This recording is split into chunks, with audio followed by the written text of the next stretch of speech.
President Joe Biden and Donald Trump have swept the state primaries that were held on Tuesday, making a White House rematch between them even more likely.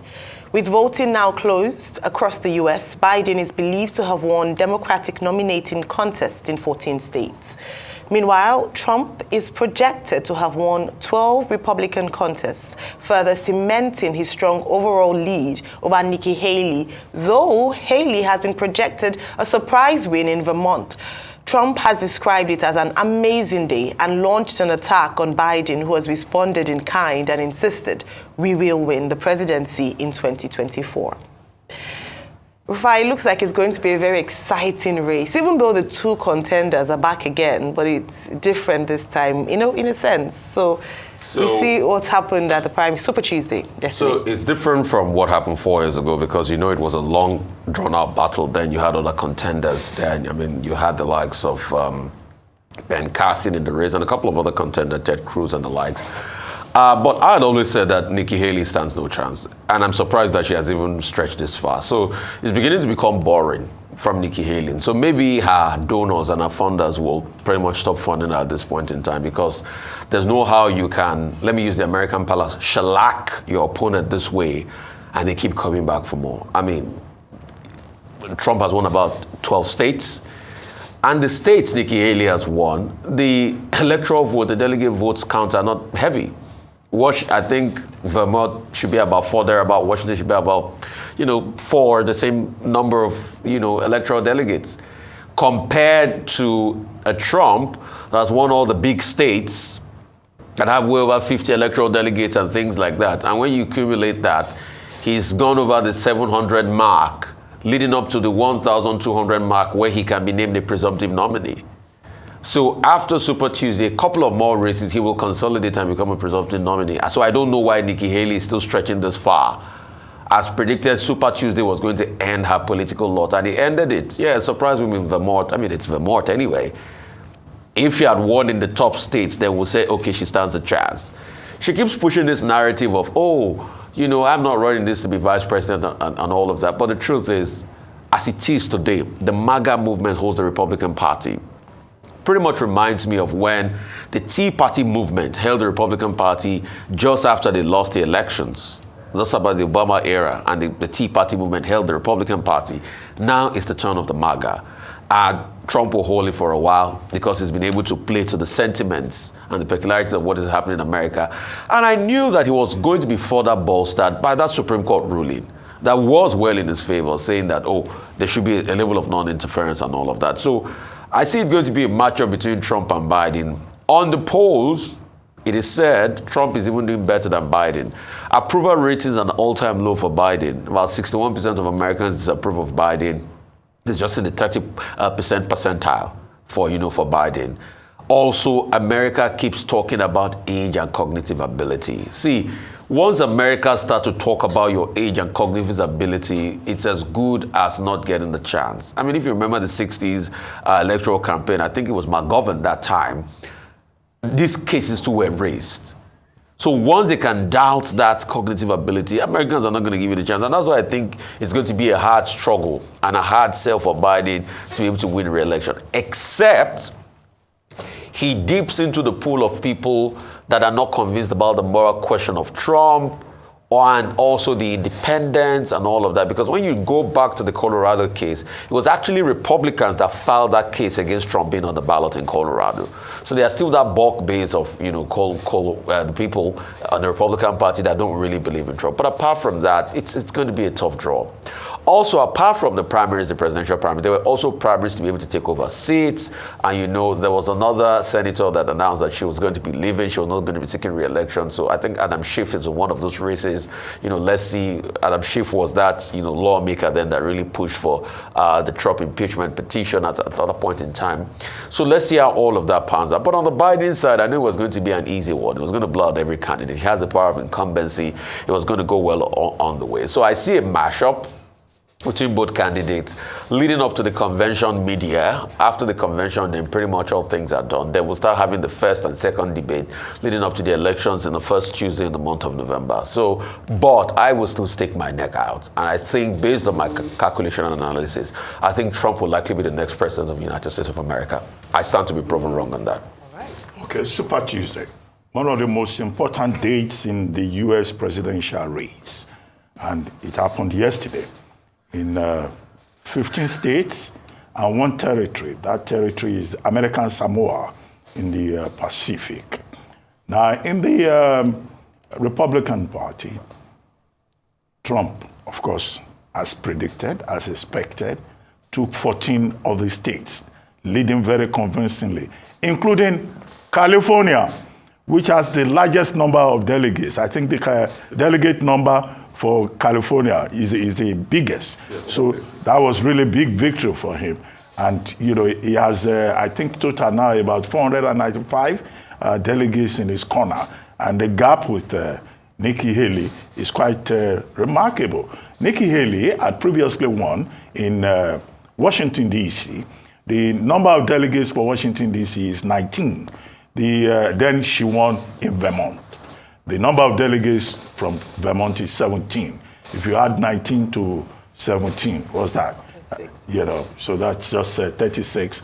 And maybe she got some percentages over. Compare 36 to 495.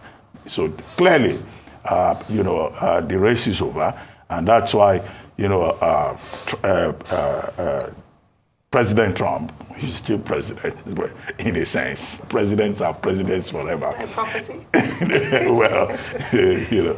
So, I mean, it's clear that he's not just the front runner that is going to win. However, if you look at the votes in Vermont, where Nikki Haley won, and also in Washington, D.C., there are people that are called moderates. Vermont is moderate leaning, so, you know, the moderates voted for her. And also in Washington, D.C. And in Washington, D.C., there's a lot of skepticism about, you know, Trump coming back, given the fact that he was there before. So, you know, Washington, D.C. is the center of politics. So those two factors. Then there are uncommitted voters on both sides, both the Republican and the Democrat side. And many of these uncommitted voters, they are persons who have misgivings about the support for Israel. There are persons who say, oh, Trump is likely to support Israel more. And there are persons, you know, across both party lines that say that Biden, they are not sure about him because of his pro-Israel stance and for his position on the crisis going on in Gaza. Now, that's the Republican Party. The Democratic Party, yes, Biden, there is practically no opposition to him. But he lost in American Samoa. That was the big shock there. Just as the big shock in Vermont with Nikki Haley winning with the moderates, the first time a woman will win, you know, in Vermont.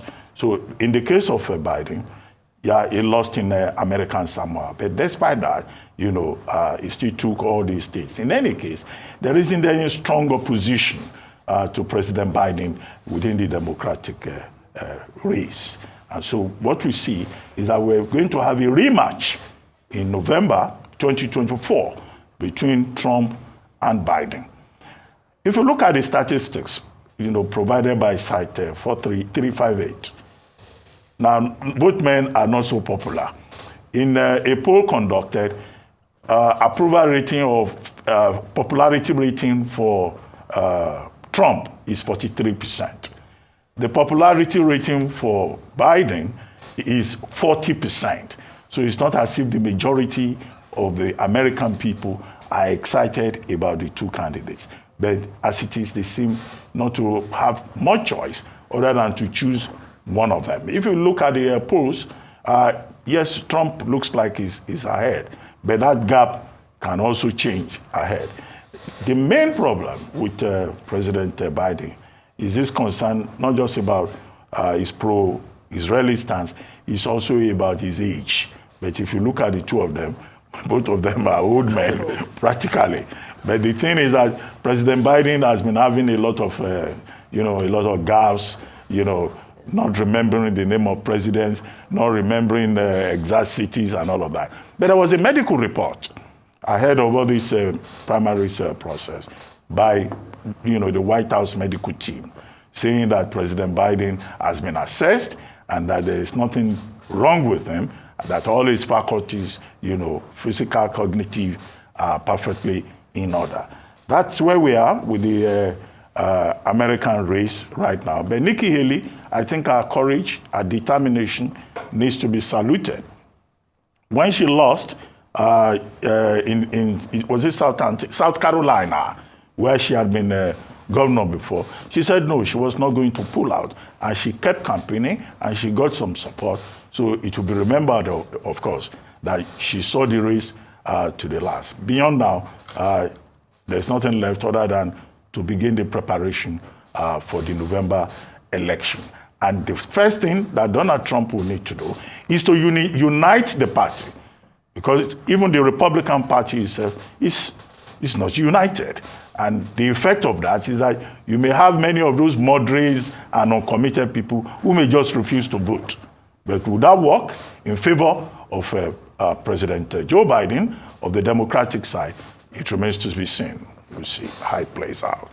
Well, before I had asked earlier on that why is Nikki Haley still running? Why is she still in the race, despite the fact that she has done not very well in the primaries? And as Dr. Bati had mentioned, we must salute her courage and the fact that she wants to see this race till the end. And she gave a justification for that, by the way. She said that the election style in Nigeria is not like the Soviets, where it's just one person running. And so in order to give Americans a choice, she will stick her neck out and stay on until it's finally the end. When this will happen, we don't know, because obviously it looks like, aside from the two states where she's won, we will have almost a clean sweep for Donald Trump in terms of the primaries. But that we'll still see how that goes. And there might be some lessons there, especially for other people who are coming along in terms of the elections in America. But beyond that is the fact that she has to justify, of course, those who've backed her. She's had some high-profile backings, even though some people have pulled out, knowing that it doesn't look like she has any chances at all of clinching the Republican ticket. But congratulations, I would say in advance, to Donald Trump. Whether he would then go on to become president is left for us to see. He said in his speech, following the victories he's gotten so far, that he was looking to unify a divided country.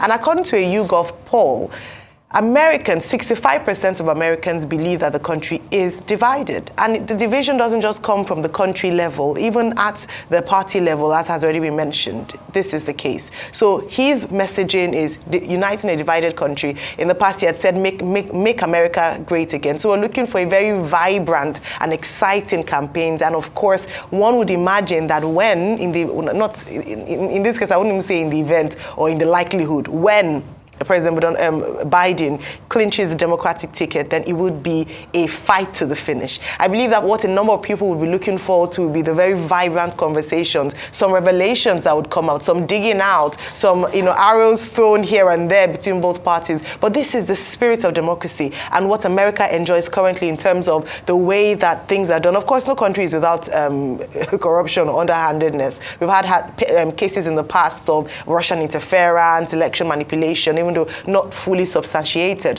But what this election cycle promises is something to keep us talking and something to keep us excited and vibrant. I do think both men have gotten the tickets. It's now to decide who will be the next president of the United States of America. Come November, we'll find out. But in the, ahead of that, so there'll be polls here and there. We can have some recommendations. Rufai has already called that it's a Trump win. But that was what happened as well in the last elections. And unfortunately, we saw that Biden then came a surprise and clinched the ticket just in the nick of time. So let's see how this plays out. But again, like I mentioned, Trump for the Republican Party, Biden for the Democrats. Let's see who will be president.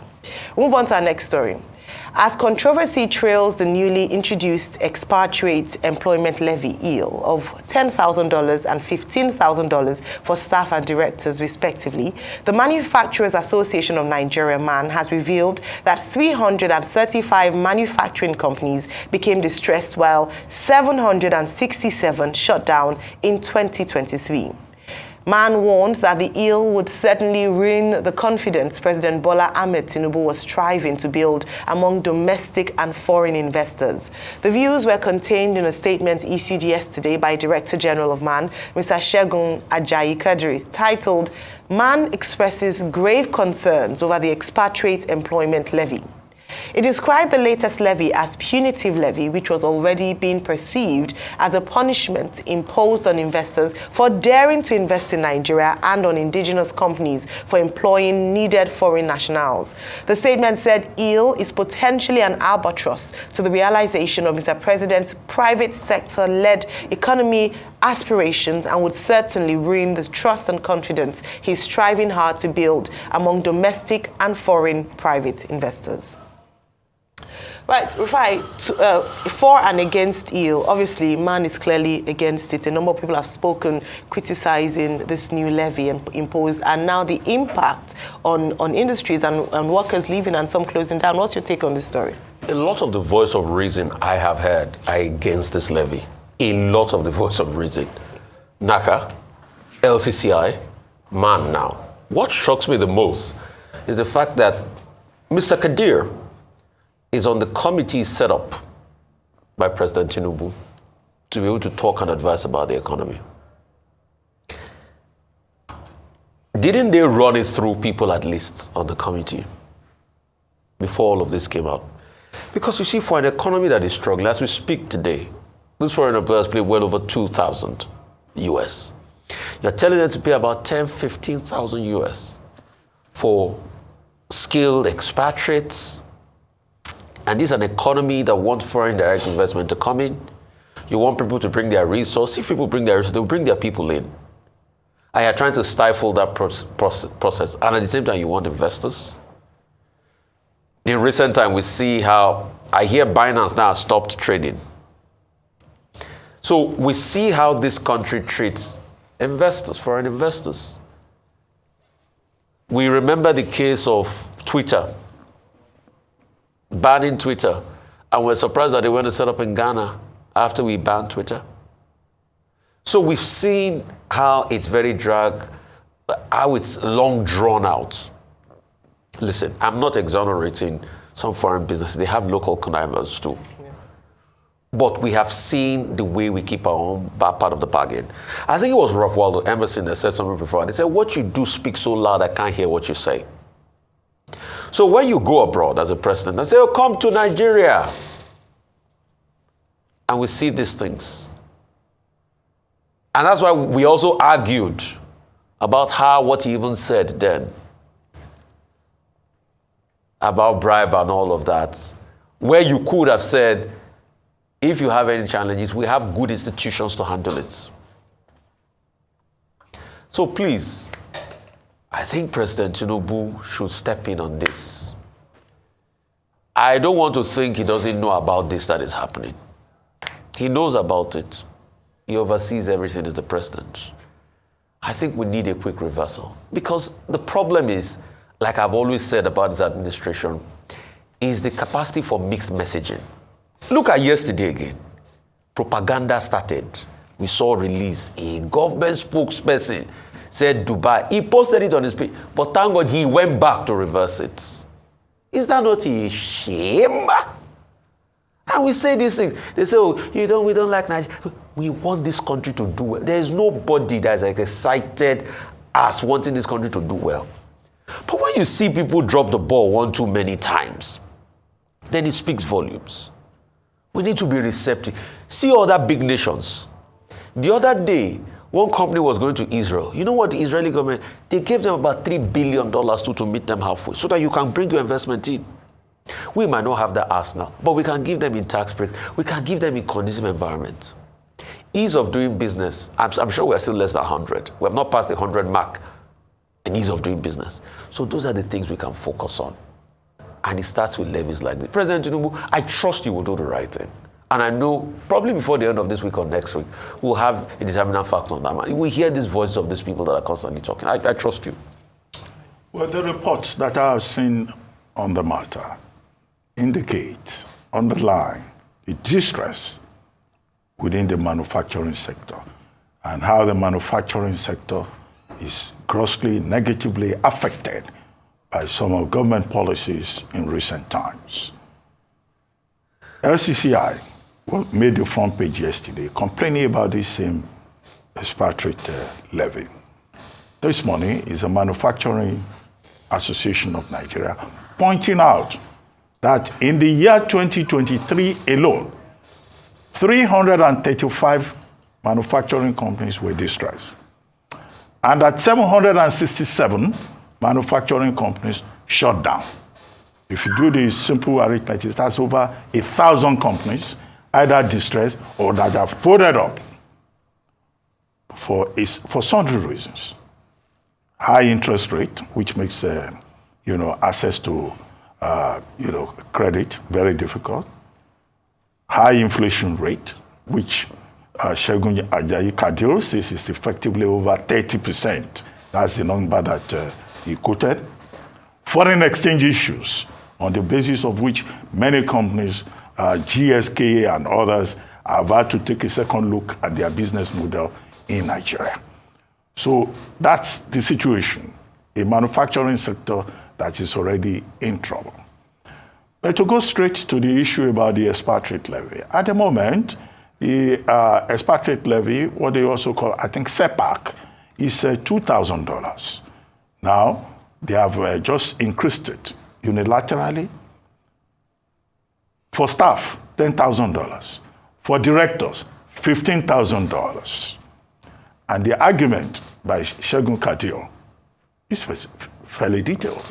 He says, for example, this is contradictory. Nigeria is saying, look, we want foreign direct investment. The president travels from one country to the other, whether it's India or it's Qatar, promising investors and telling them about an enabling environment. Some of this enabling environment would include, as we have seen over the years, tax breaks, tax holidays. It will also include visa, facilitating easier attempt to get a visa to come and do business in Nigeria.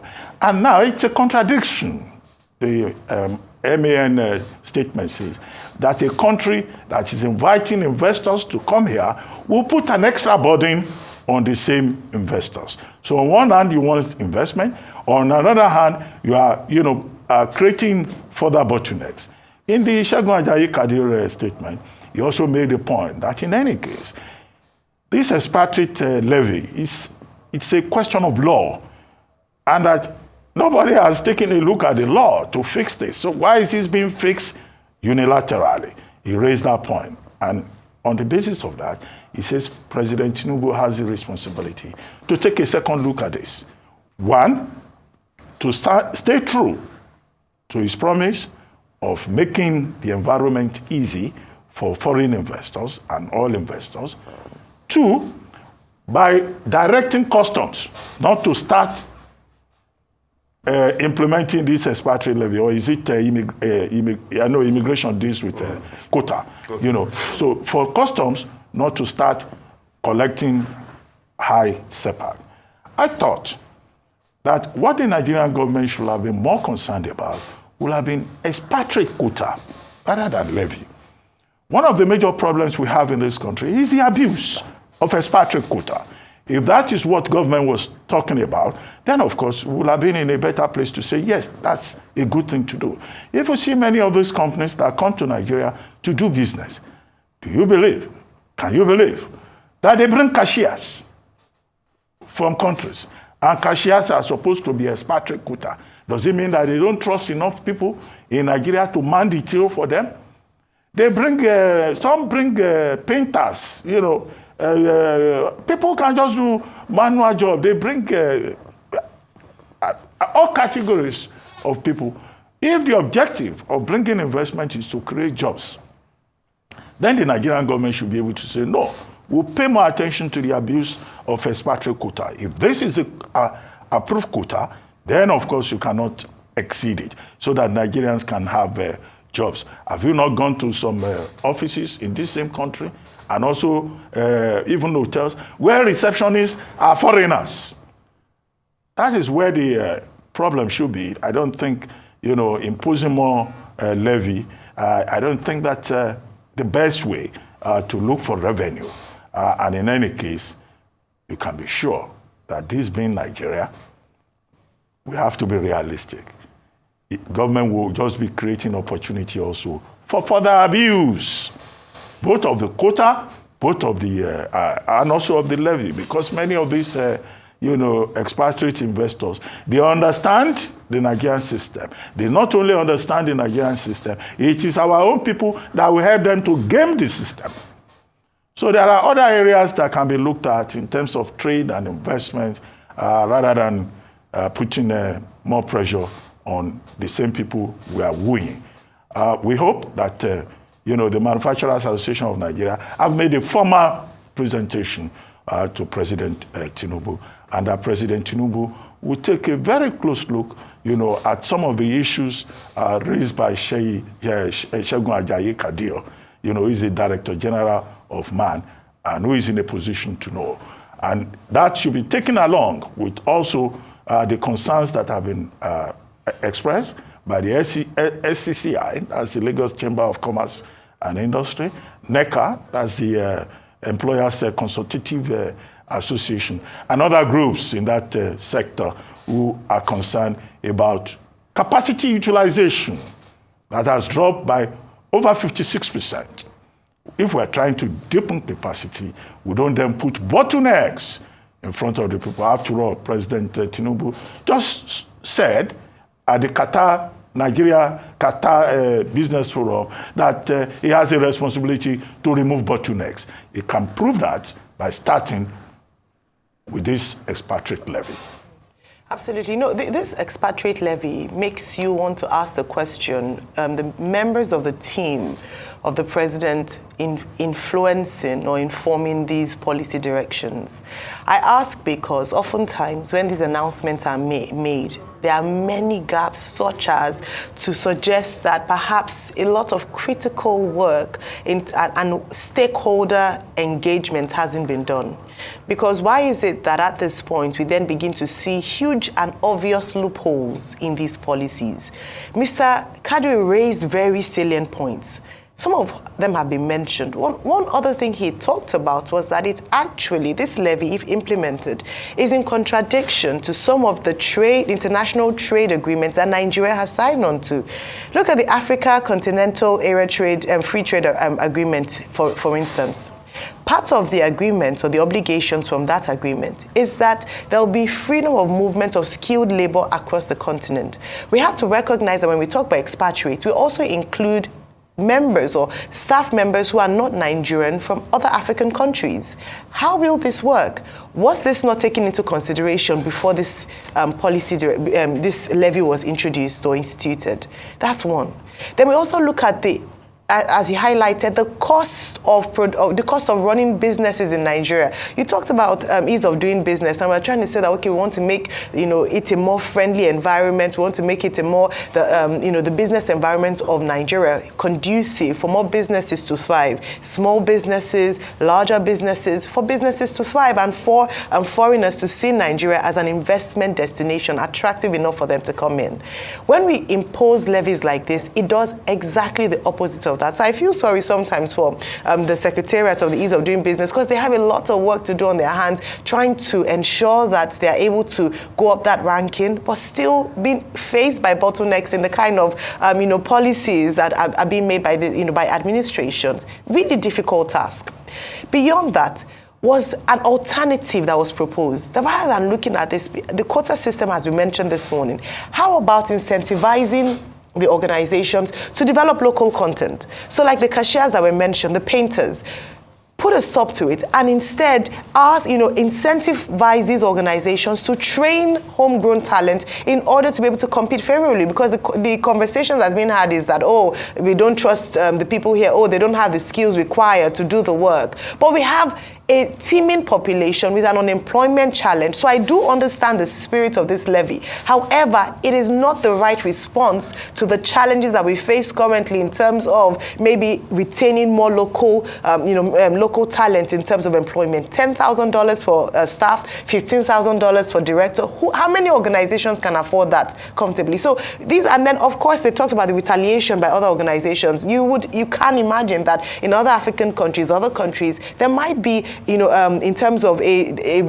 retaliation. Yeah, this exactly the same thing. So these are things that you wonder, weren't these things taken into account before the announcements were made? And a number of policy directions, announcements have been made like that, where there are a lot of holes that have been picked. And so the bigger conversation for me this morning is, who are the people making these decisions? What process was taken before making this decision? How many stakeholders were engaged before making these decisions? These are some of the things we need, because going forward, you don't want to be having policy, going back and forth, announcements, and withdrawing the announcements, making decisions and then modifying it. We have to be serious with this, in this administration. Well, other news making the rounds at this hour. The International Monetary Fund has said recent increase in Nigeria's interest rate by the Central Bank of Nigeria is a step in the right direction, stressing that President Bola Tinubu inherited a difficult economic situation from his predecessor. The federal government has opened talks with the African Development Bank for possible funding of the construction of some sections of the coastal and trans-Sahara highways in Nigeria and Cameroon. Binance has announced its decision to cease operations in Nigeria due to regulatory challenges of the federal government and the Central Bank of Nigeria regarding foreign exchange regulations. Family, friends, and associates gathered in a solemn yet celebratory atmosphere to pay tribute to the life and legacy of the late Chizoba Wigwe and her son, Chizi. On the foreign scene, U.S. President Joe Biden said on Tuesday that it was in the hands of Hamas whether to accept a deal for a ceasefire in the Gaza Strip in exchange for the release of Israeli hostages, as delegations held a third day of talks with no sign of a breakthrough.